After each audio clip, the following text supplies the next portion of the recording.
evening. You're watching the main news on HKIBC. I'm Chloe Feng. Here's a look at tonight's top stories.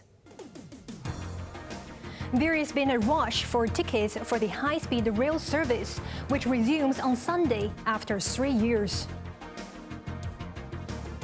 Non-residents will have to pay for COVID shots in the private sector.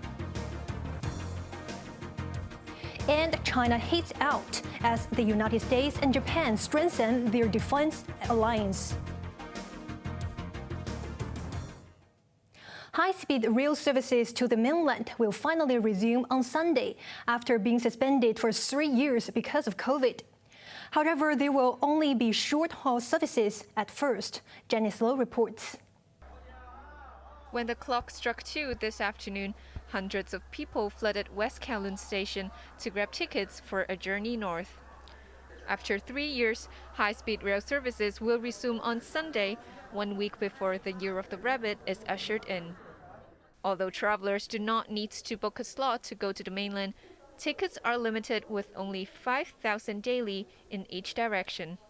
We have to ensure that the smooth and orderly operation of the West Kowloon Station. So we will review the operation of the rail services, and then we will take into account of the demand, and then we will see how we can increase the number of tickets on a daily basis. During the initial phase, only short-haul journeys are available. Apart from the existing route between Hong Kong and Guangzhou South, with stops at stations like Futian and the Shenzhen North Tech Hub, there's a line heading to Guangzhou's traditional business area, Guangzhou East. It passes through Dongguan South as well as Dongguan. All 3 stations are new.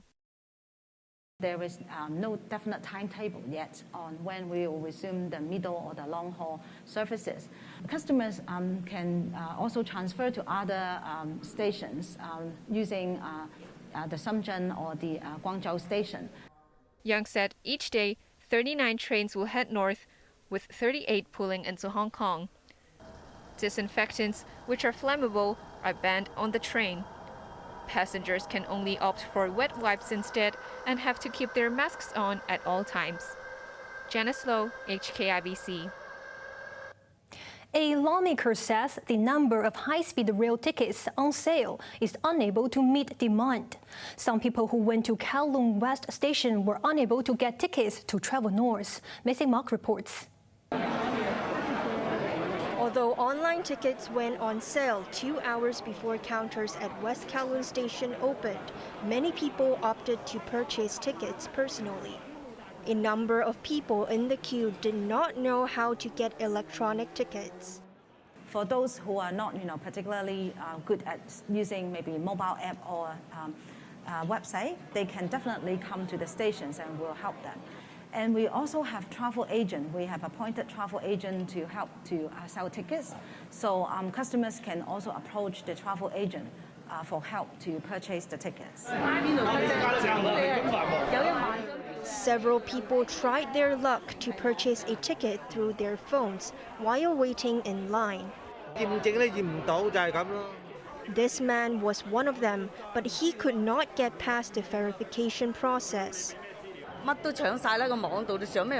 This woman feared that all tickets online would be snapped as their sales began earlier. She thinks the MTR Corporation should sell an equal amount of tickets online and at the station. The railway operator recommended buying tickets on the 12306 China Railway website, but there was a notice this afternoon saying the system was busy. Those who were lucky to get into the website had to register as a user before they could purchase a ticket. They had to fill in details of their identity documents, such as mainland travel permits or foreign passports. Some people were able to get a ticket from machines in West Kowloon Station. But this man was unlucky as tickets to Guangzhou South were sold out. Although the MTR said there were more than enough tickets to cope with demand, lawmaker Gary Zhang disagreed. Zhang said during the festive season in 2019, around 60,000 people crossed the border in both directions a day, exceeding the existing 10,000 daily quota. Paper tickets have been scrapped. Travelers who have booked a trip can simply scan their travel documents at the West Kowloon Station's gate to board the train. Meanwhile, the Hong Kong Federation of Railway Trade Union expects the operator's manpower shortage to worsen. Union Chief Lam Wai Kun says staff might have to work overtime or be assigned to different stations. This could worsen the manpower crunch and could hinder evacuation procedures in case of an emergency. Maisie Mock, HKIBC. Worshippers will once again be allowed to go to Wong Tai Sin Temple to burn incense sticks at the start of the Lunar New Year. Before COVID forced the suspension of the ritual for 2 years, people rushed into the temple at the stroke of midnight to pray for good fortune. This year, the temple will be open overnight, starting at 9 p.m. on Lunar New Year's Eve. Up to 60,000 people are expected to attend. Non-residents will no longer be able to get free COVID jabs at community vaccination centers from Monday. The decision was made as more locals sought vaccinations, Janice Low reports. Non-Hong Kong residents have been able to receive BioNTech or Sinovac shots for free for almost 2 years. But starting next Monday, they have to head to private healthcare clinics instead of community vaccination centers for jabs, which they have to pay for. The government said the number of locals seeking protection against COVID has increased, and more vaccines are available at private clinics. The announcement came as new COVID infections in the city were below 10,000 for the third consecutive day. Of the 9,208 additional cases today, all but 292 were local. Another 74 people succumbed to the virus. Janice Low, HKIBC. Hong Kong Airlines plans to hire another 1,000 people this year to increase its manpower to at least 60% of pre-COVID levels. The regional carrier also revealed that staff have received a pay rise, with crew members getting 8% more. Ground staff received a discretionary bonus of up to 5%. The airline has almost doubled its flights to the mainland to 35 a week since Tuesday, following the resumption of quarantine-free cross-border travel.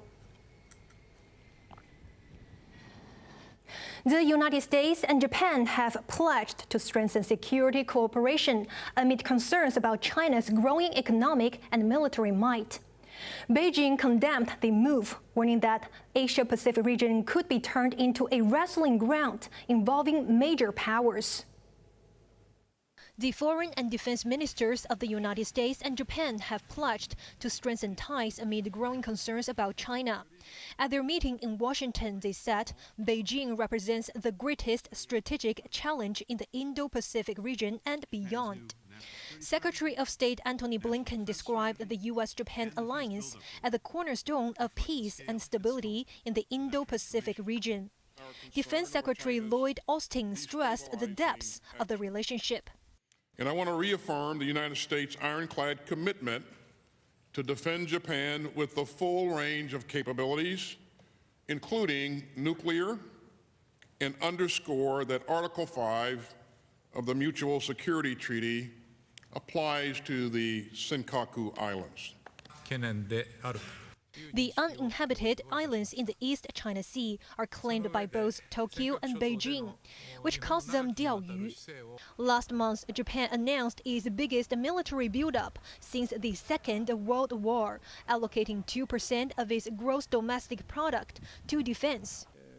Japanese Prime Minister Fumio Kishida is expected to meet U.S. President Joe Biden tomorrow for more wide-ranging talks. On his way to the U.S., Kishida stopped over in Britain where he met Prime Minister Rishi Sunak and signed a defense agreement. China, meanwhile, condemned the U.S.-Japan deal, warning that it risks turning the Asia-Pacific region into a geopolitical wrestling ground.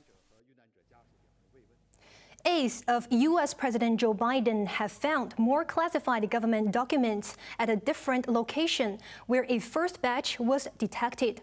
This came as reporters grilled the White House press secretary and demanded to know why the discovery of the first batch was disclosed only after the U.S. midterm elections.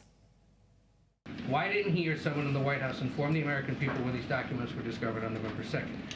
Did it have anything to do, because people are asking this part of it, did it have anything to do with the fact that the election was just a few days away? This is under review by the Department of Justice. It is literally under review right now. As I am talking to you, it is under review. So I'm not going to get beyond the process. I'm not going to get beyond what the president said.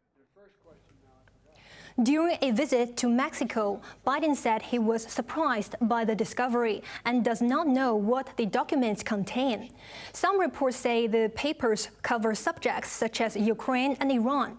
The discovery could be embarrassing for Biden, who branded Donald Trump irresponsible when secret documents were found in the former president's home in Florida.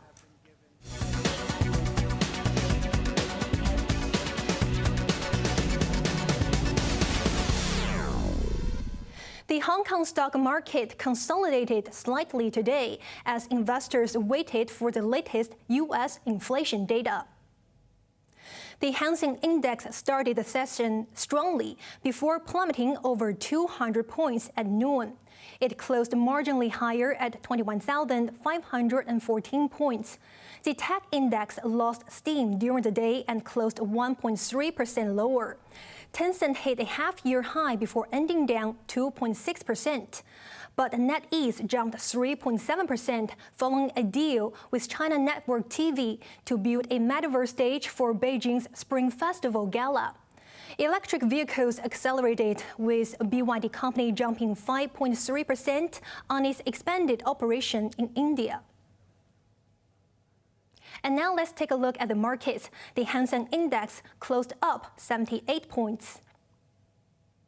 Top 10 active stocks: Tencent down $9.80, Alibaba down $2.10, Meituan down $1. BYD company up $11.40, Ping An up $1.25, AIA up $2.65. Moving on to the forex trading against Hong Kong dollar, the euro is at 8.40, British pound at 9.48, Australian dollar at 5.40. Moving on to the UK market, the London FTSE is currently up 58 points. China says it's confident that it can keep prices stable this year. This comes as inflation rose last month, mainly because of higher food prices. The consumer price index gained 1.8% from a year earlier, rising slightly from November. The index for the whole of the last year was up 2% from 2021. Sluggish economic growth pushed the producer price index down for the third straight month. It fell 0.7% in December, but was 4.1% higher for all of 2022. On to the weather now. It will be mainly cloudy with some rain patches and foggy periods, which will carry through the weekend. Temperatures will range between 19 and 22 degrees. Now let's take a look at the weather around the world.